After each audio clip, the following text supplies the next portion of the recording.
بسم الله الرحمن الرحيم.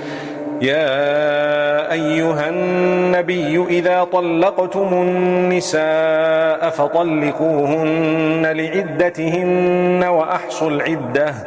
واتقوا الله ربكم لا تخرجوهن من بيوتهن ولا يخرجن إلا أن يأتين بفاحشة مبينة وتلك حدود الله ومن يتعد حدود الله فقد ظلم نفسه لا تدري لعل الله يحدث بعد ذلك أمرا فإذا بلغن أجلهن فأمسكوهن بمعروف أو فارقوهن بمعروف وأشهدوا ذوي عدل منكم وأقيموا الشهادة لله ذلكم يوعظ به من كان يؤمن بالله واليوم الآخر ومن يتق الله يجعل له مخرجا ويرزقه من حيث لا يحتسب ومن يتوكل على الله فهو حسبه إن الله بالغ أمره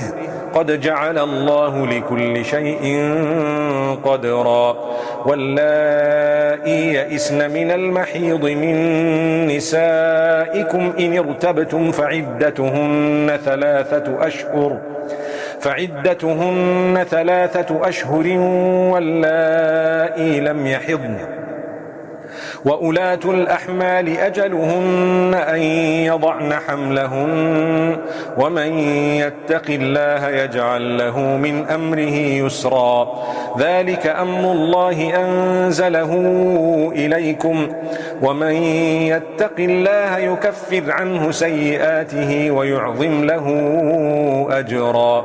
أسكنوهن من حيث سكنتم من وجدكم ولا تضاروهن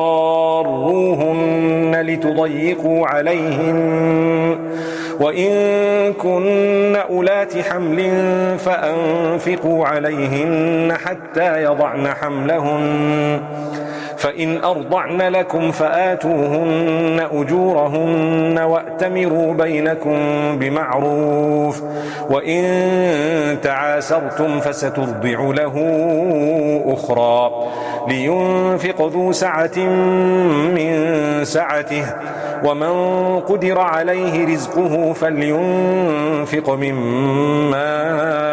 آتاه الله لا يكلف الله نفسا إلا ما آتاها سيجعل الله بعد عسر يسرا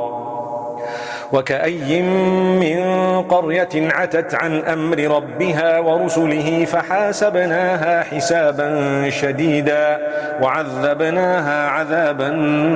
نكرا فذاقت وبال أمرها وكان عاقبة أمرها خسرا أعد الله لهم عذابا شديدا فاتقوا الله يا أولي الألباب الذين آمنوا قد أنزل الله إليكم ذكرا رسولا يتلو عليكم آيات الله مبينات ليخرج الذين آمنوا وعملوا الصالحات من الظلمات إلى النور ومن يؤمن بالله ويعمل صالحا يدخله جنات تجري من تحتها الأنهار خالدين فيها أبدا قد أحسن الله له رزقا الله الذي خلق 7 سماوات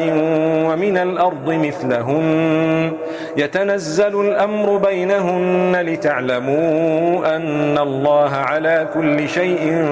قدير وأن الله قد أحاط بكل شيء علما